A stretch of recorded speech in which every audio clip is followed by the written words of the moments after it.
अस्सलाम वालेकुम क्लास। आवां मुश्तबा कलवड़ ऐं पंहिंजो सब्जेक्ट आहे जनरल नॉलेज।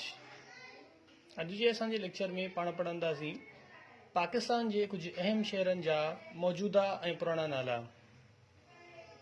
डिफरेंट एग्ज़ाम्स में पाण खां पाकिस्तान जे मुख़्तलिफ़ शहरनि जे बारे में पुछियो वेंदो आहे त उन्हनि जा हींअर जेके नाला आहिनि उन्हनि जो पुराणो नालो छा हो, या कंहिं बि शहर जो हिकिड़ो पुराणो नालो ॾिनो वेंदो आहे उन जे लाइ पुछियो वेंदो आहे त इन जो मौजूदा नालो छा आहे। त अॼु जो लेक्चर असांजे इन्हनि क़िस्मनि जे क्वेश्चन जे लाइ तमामु घणो हेल्पफुल साबित थींदो। अचो त हलूं था अॼु जे लेक्चर जी तरफ़। सभ खां पहिरियों सिंध जे शहर हैदराबाद खां शुरूआत कयूं था। हैदराबाद जो पुराणो नालो नीरोन कोट हो।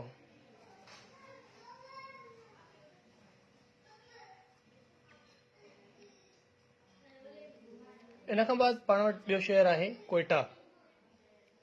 ही बलोचिस्तान जो शहर आहे, बलोचिस्तान जे गादी जो हंधि आहे। इन जो पुराणो नालो शालकोट हो। इन खां बाद जैकबाद, ही बि सिंध जो शहर आहे। इन जो पुराणो नालो खानगढ़ हो। इंडियन ऑफिशियल ब्रिटिश ऑफिशियल हो हिकिड़ो जैकब, जेको हिते हिकिड़ो सरकारी ज़िम्मेदारी जंहिंखे सौंपी वई ब्रिटिश दौर में हिन शहर में आयो ऐं इन शहर जो नालो खानगढ़ खां मटाए जैकबाबाद रखियो। इन खां बाद पाण वटि शहर आहे सियालकोट। सियालकोट जो पुराणो नालो सलवान कोट आहे।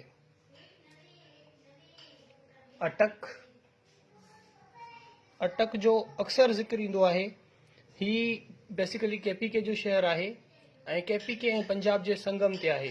जीअं ई पंजाब ख़तमु थिए थो उन खां बाद अटक अचे थो। हिते ॿ दरिया बि मिलनि था ऐं इन जी ख़ासियत उन्हनि दरियानि जी इहा आहे त ॿिन्हिनि जो पाणी जेको आहे उन्हनि जो कलर डिफरेंट आहे।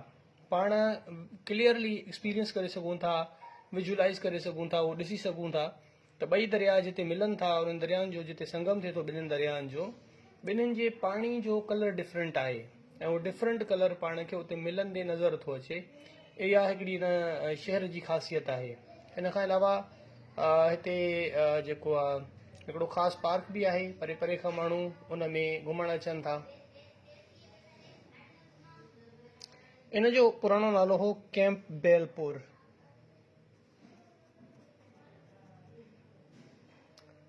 बाद में पाण वटि पंजाब जो शहर आहे फैसलाबाद। इन जो पुराणो नालो आहे लायलपुर। साहिवाल, ही बि पंजाब जो शहर आहे। इन जो बि अक्सर ज़िक्र ईंदो आहे एग्ज़ाम्स में। इन जो पुराणो नालो आहे मोंटगोमरी। बिन कासिम, इन जो नालो आहे पेपरी। मुस्लिम बाग, इन जो पुराणो नालो आहे हिंदू बाग। पाकपतन अगेन पंजाब जो शहर आहे। इन जो नालो अजोधपुर। इस्लामाबाद, पाकिस्तान जो कैपिटल सिटी। इन जो पुराणो नालो आहे राजशाही। कराची, हिन शहर जे पुराणे नाले मां अक्सर दोस्त वाक़िफ़ हूंदा, अक्सर स्टूडेंट्स वाक़िफ़ हूंदा। चलो गैस कयूं था तव्हां मां कोई अंदाज़ो लॻाए त हिन शहर जो पुराणो नालो छा हो। ठीकु आहे, त मां ॿुधायां थो। हिन शहर जो पुराणो नालो कोलाची हो। हिन जे बारे में हिकिड़ो सबक़ बि आहे। मुंहिंजे ख़्याल में कंहिं क्लास जे चौथे पंजे क्लास जे कंहिं टेक्स्ट बुक में आहे सिंधी जे में, जेको हिकिड़ो जॻहनि खां माज़ूर शख़्स हूंदो आहे, उनजो भाउ हूंदा आहिनि जेके वेंदा आहिनि फिशिंग जे लाइ कराची वारे समुंड में। उहे न आहिनि मोटंदा, उन्हनि खे मगरमच्छ खाई वेंदो आहे ऐं हू हुन मगरमच्छ खां बदिलो वठण जो सोचींदो आहे। इन क़िस्म जो सबक़ु आहे मुंहिंजे ख़्याल में कंहिं टेक्स्ट बुक में, चौथे या पंजे क्लास जे सिंधी सब्जेक्ट जे टेक्स्ट बुक में सवाल आहे। उन में हिते हिन शहर जो ज़िक्र थियल आहे। उते हिन कराची खे कोलाची लिखियो वियो आहे शहर खे। बहरहाल इहो अक्सर दोस्तनि खे ख़बर हूंदी आहे त कराची जो पुराणो नालो छा आहे। लाहौर जी तरफ़ अचूं था। पंजाब जो कैपिटल सिटी, कराची सिंध जो कैपिटल सिटी हो, हींअर पंजाब जो कैपिटल सिटी लाहौर। इन जो पुराणो नालो हो महमूदपुर।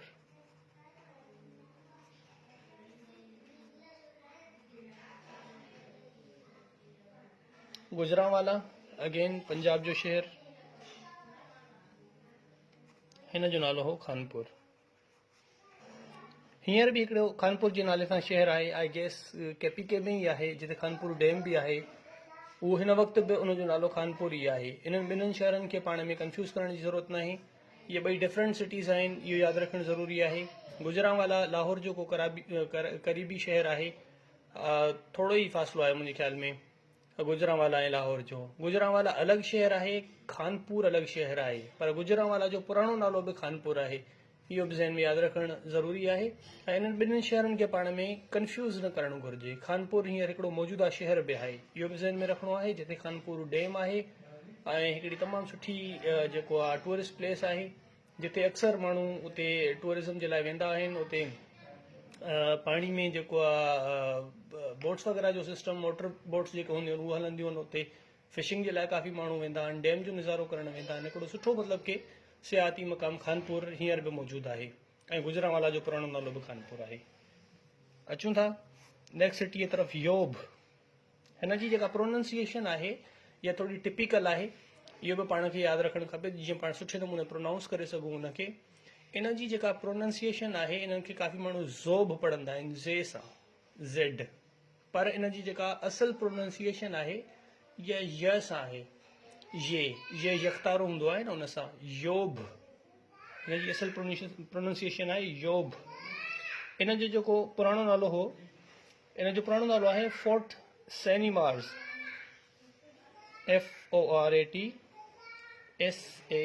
FORTSANEMARS, फोर्ट सैनीमार्स। नेक्स्ट सिटी पेशावर, केपी जो कैपिटल सिटी। इन जो पुराणो नालो आहे परशापुर। सवात लास्ट सिटी आहे पाण वटि, केपी जो सिटी। इस्लामाबाद खां तक़रीबन 2.5-3 घंटनि जी ड्राइव ते ही सिटी आहे। इन जो पुराणो नालो आहे रोडियाना। हाणे हिन में अगरि पाण थोरो गौर कयूं त तक़रीबन जेके बि पाण वटि 4 प्रोविंसिस आहिनि पाकिस्तान जा, उन्हनि जी चइनी प्रोविंसिस ऐं वॾनि शहरनि जा नाला उहे चेंज थी चुका आहिनि। कोयटा ही पाण वटि बलोचिस्तान जो कैपिटल सिटी आहे, पाकिस्तान जो कैपिटल सिटी बि आहे इस्लामाबाद, सिंध जो कैपिटल सिटी कराची, पंजाब जो कैपिटल सिटी एंड केपी जो कैपिटल सिटी। पाकिस्तान में जेके 5 कैपिटल सिटीज़ आहिनि, 4 प्रोविंसिस जा ऐं हिकिड़ो पाकिस्तान जो इटसेल्फ, 5 ई कैपिटल सिटीज़, इन्हनि 5 जा नाला चेंज थी चुका आहिनि। इहे नाला यादि रखणु ज़रूरी आहिनि, छो त डिफरेंट एग्ज़ाम्स में डिफरेंट तरीक़नि सां पुछिया वेंदा आहिनि। नओं नालो किथे पुछियो वेंदो आहे, किथे पुराणो नालो पुछियो वेंदो आहे। इन करे अॼु जो लेक्चर जेको जंहिं गौर सां ॿुधो हूंदो, जेको थोरो यादि कंदो, इनशाअल्लाह उनखे एग्ज़ाम में इन हवाले सां काई बि परेशानी न थींदी, उहो जल्दी इन्हनि क्वेश्चन्स खे क्रैक करे वेंदो। हलो अचो त हलूं था अॼु जे लेक्चर जे सेकंड पोर्शन तरफ़, जंहिंमें पाण डिस्ट्रिक्ट्स ऑफ पाकिस्तान डिस्कस कंदासीं। त पाकिस्तान में केतिरियूं डिस्ट्रिक्ट्स आहिनि, हर सूबे में केतिरियूं डिस्ट्रिक्ट्स आहिनि, ऐं सिंध जे बारे में कुझु इज़ाफ़ी नॉलेज बि पाण पढ़ंदासीं। अचो हलूं था अॼु जे लेक्चर जे सेकंड पोर्शन तरफ़। हीअ आहे असांजे अॼोके लेक्चर जो सेकंड पोर्शन, जंहिंमें पाण डिस्ट्रिक्ट्स ऑफ पाकिस्तान ॾिसंदासीं। हिन में जेके बि पाकिस्तान जा सूबा आहिनि 4, सिंध, पंजाब, बलोचिस्तान ऐं केपीके, उन्हनि जूं डिस्ट्रिक्ट्स ॾिसंदासीं त हर सूबे में केतिरियूं डिस्ट्रिक्ट्स आहिनि। ऐं इन खां अलावा पाण इहो बि ॾिसंदासीं त सिंध जे बारे में कुझु इज़ाफ़ी नॉलेज ॾिसंदासीं, ऐं पाकिस्तान जा जेके मख़सूस एरियाज़ आहिनि, जीअं गिलगित बल्तिस्तान थी वियो ऐं आज़ाद कश्मीर थी वियो, उहे बाक़ाइदा उन्हनि खे पाकिस्तान जे प्रोविंस जो स्टेटस नाहे मिलियल, उन्हनि जो स्पेशल स्टेटस आहे। उन्हनि जे बारे में बि पाण ॾिसंदासीं त उन्हनि जा केतिरा डिस्ट्रिक्ट्स आहिनि। अचो त हलूं था पाकिस्तान जे डिस्ट्रिक्ट्स जे तरफ़। सभ खां पहिरें पाण ज़िक्र कयूं था केपीके जो, खैबर पख्तूनख्वा।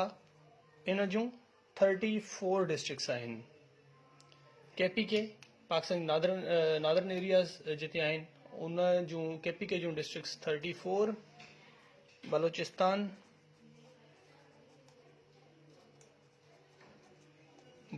जूं डिस्ट्रिक्ट्स 35,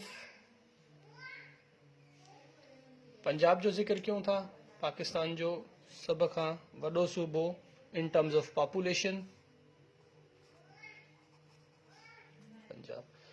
बलोचिस्तान पाकिस्तान जो सब खां वॾो सूबो आहे इन टर्म्स ऑफ एरिया ऐं पंजाब पॉपुलेशन। पंजाब जूं टोटल डिस्ट्रिक्ट्स आहिनि 36।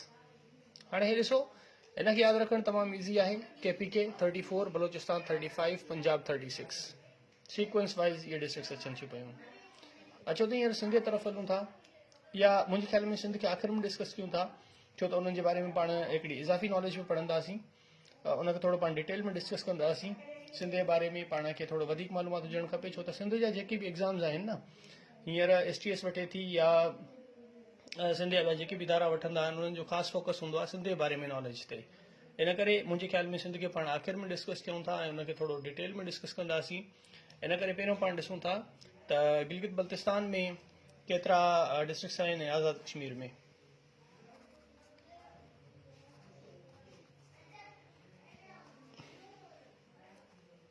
आज़ाद कश्मीर में 10 डिस्ट्रिक्ट्स आहिनि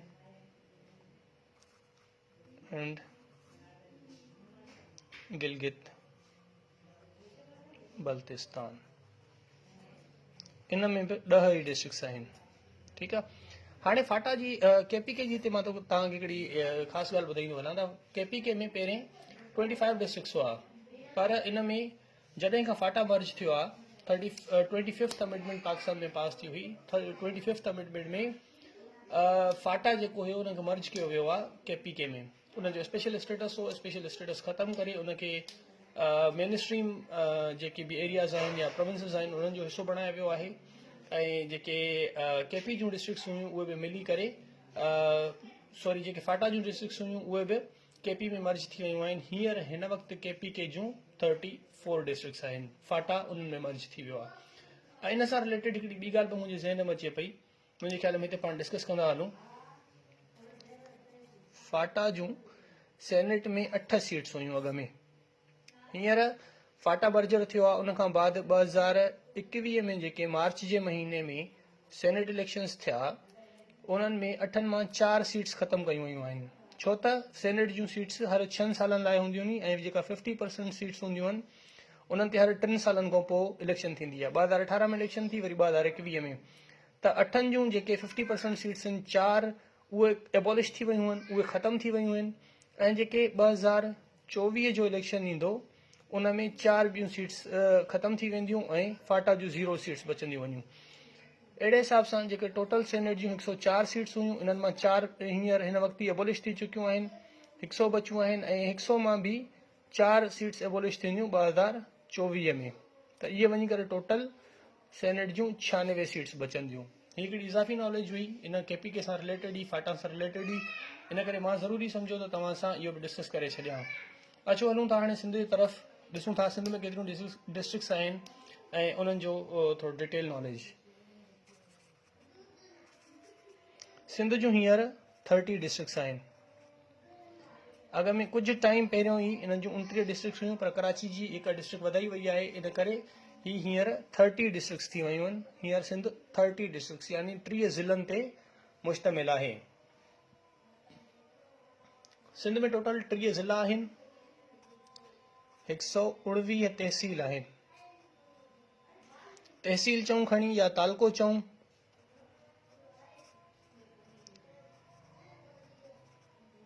तहसील चओ या तालको चओ खणी 119 तालका आहिनि सिंध में। ऐं अगरि यूनियन काउंसिल्स जी ॻाल्हि कजे त ई 1100 यूनियन काउंसिल्स आहिनि सिंध में हींअर। हाणे कराची पाकिस्तान जो वॾे में वॾो शहर आहे आबादी जे हिसाब सां। कराची खे 7 डिस्ट्रिक्ट्स में डिवाइड कयो वियो आहे। कराची हिकिड़ो ई शहर आहे, पर इहो एतिरो जो वॾो आहे, इंतिज़ामी हवाले सां इनखे जेको आहे हिकु ई मतिलबु ऑफिशियल्स जे ज़रिए, हिकु ई ऑफिस जे ज़रिए इनखे रन करणु नामुमकिन हो, इन करे इनखे फर्दर डिवाइड कयो वियो आहे 7 डिस्ट्रिक्ट्स में। अचो त ॾिसूं था कराची जूं कहिड़ियूं डिस्ट्रिक्ट्स आहिनि। हाणे हिनखे कराची जी डिस्ट्रिक्ट्स खे ईज़ी वे में यादि करण लाइ मां तव्हांखे थोरो तरीक़ेकार ॿुधायां थो। Karachi east, Karachi west, Karachi south, Karachi central, Karachi central, इन खां बाद पाण वटि ॿियो शहर आहे, ॿियो डिस्ट्रिक्ट आहे कराची, क्यामाड़ी, कराची, कोरंगी ऐं कराची मलीर। ही मां अहिड़ी सीक्वेंस लिखी आहे जे तव्हांखे ही शहर यादि करण में आसानी थिए। हाणे हिन जा जेके 4 पहिरियां डिस्ट्रिक्ट्स आहिनि, ही 4 डिस्ट्रिक्ट्स डायरेक्शन्स में आहिनि, ईस्ट वेस्ट साउथ। नॉर्थ गायब आहे, नॉर्थ जी जॻह ते सेंट्रल आहे। कराची ईस्ट वेस्ट साउथ ऐं सेंट्रल। इन खां बाद 2 कराची जा डिस्ट्रिक्ट्स के सां अचनि था, कराची केमाड़ी, कराची कोरंगी ऐं आख़िरी कराची मलीर। ही 7 कराची जा डिस्ट्रिक्ट्स आहिनि। टोटल मिलाए करे सिंध जा 30 डिस्ट्रिक्ट्स बणजनि था। ही सिंध जे बारे में नॉलेज हुई, पाकिस्तान जे मुख़्तलिफ़ डिस्ट्रिक्ट्स जे बारे में नॉलेज हुई। हिन खां अलावा अगरि को बि तव्हांजो सवाल हुजे तव्हां मूंखां पर्सनली इनबॉक्स में पुछी सघो था, सिंध जे हवाले सां, पाकिस्तान जे डिस्ट्रिक्ट्स जे हवाले सां। हिन में मां थोरो ज़िक्र करे वियो आहियां सेनेट जे सीट्स जो। सेनेट जूं टोटल 104 सीट्स हुयूं, जंहिंमां फाटा जूं 8 सीट्स हुयूं। 8 मां 4 सीट्स 2021 में ख़तमु थी चुकियूं आहिनि। 4 सीट्स जेके आहिनि उहे 2024 जे इलेक्शन में ख़तमु थी वेंदियूं। अहिड़े नमूने टोटल सेनेट जी 104 सीट्स मां 96 सीट्स बचंदियूं वञियूं। ऐं जेको सीट्स जी फाटा मर्जर जो जेको फ़ैसिलो कयो वियो हो, इहो 25th अमेंडमेंट नवाज़ शरीफ़ जे दौर में ई 2017 में आई गेस कयो वियो हुयो, ऐं हुन में इहो डिसाइड कयो वियो हुयो त 2024 ताईं फाटा मर्जर खे कंप्लीट कयो वेंदो। हीउ हिकिड़ो तमामु अहम टॉपिक आहे। इन मां कुझु क्वेश्चन्स बि अची सघनि था। मां कोशिशि कंदुमि त इन ई टॉपिक सां रिलेटेड जेके पाकिस्तान जी पार्लियामेंट आहे, जंहिंमें नेशनल असेंबली अची वञे थी, सेनेट या प्रोविंशियल जेके बि असेंबलीज़ आहिनि उहे अची वञनि थियूं, ऐं मिनिस्टर्स जा नाला ऐं अहम डेज़िग्नेशन्स पोज़ीशन्स वग़ैरह, इन्हनि ते हिकिड़ो जुदा अलॻि लेक्चर कजे। कोशिशि करे उन्हनि खे हिकिड़े डिफरेंट लेक्चर में पाण कवर कंदासीं। अॼु जो lecture Pakistan J old and new names of different cities of Pakistan ते हुयो, पहिरियों पोर्शन, ऐं सेकेंड पोर्शन जेको आहे उहो डिस्ट्रिक्ट्स ऑफ पाकिस्तान ते मुश्तमिल हो, जंहिंमें पाण पाकिस्तान जे 4 सूबनि जूं डिस्ट्रिक्ट्स पढ़ियूंसीं, जंहिंमें KPK 34, बलूचिस्तान 35, पंजाब 36, 34, 35, 36। ही सीक्वेंस मां पाण ॼाणी वाणी ईअं रखी आहे त जीअं तव्हांखे यादि करण में आसानी थिए। इन खां बाद आज़ाद कश्मीर ऐं गिलगित बल्तिस्तान 10, सिंध जूं पहिरियों 29 हुयूं, हींअर 30 डिस्ट्रिक्ट्स आहिनि। पहिरें 26 जे वक़्तु कराची सिर्फ़ु 3 या 4 डिस्ट्रिक्ट्स ते मुश्तमिल हो। उन खां बाद 3 डिस्ट्रिक्ट्स वधायूं वयूं, 29 कयूं वयूं। हाणे हिकिड़ी डिस्ट्रिक्ट अञा वधाई वई आहे। हींअर जेको आहे त कराची जूं सिंध जा सॉरी जेके आहिनि उहे 3 ज़िला थी चुका आहिनि या 3 डिस्ट्रिक्ट्स थी चुका आहिनि। सिंध जा 3 डिस्ट्रिक्ट्स आहिनि, 119 तहसील या तालका आहिनि ऐं 1100 यूनियन काउंसिल्स आहिनि। ही सिंध जे बारे में नॉलेज, पाकिस्तान जे मुख़्तलिफ़ प्रोविंसिस जे डिस्ट्रिक्ट्स जे बारे में नॉलेज। इन्हनि मां अगरि तव्हांजो कोई बि क्वेश्चन आहे तव्हां मूंखां पर्सनली पुछी सघो था। हिते असांजो अॼु जो लेक्चर कंप्लीट थिए थो। मिलूं था इंशाअल्लाह नेक्स्ट लेक्चर में। अल्लाह हाफ़िज़।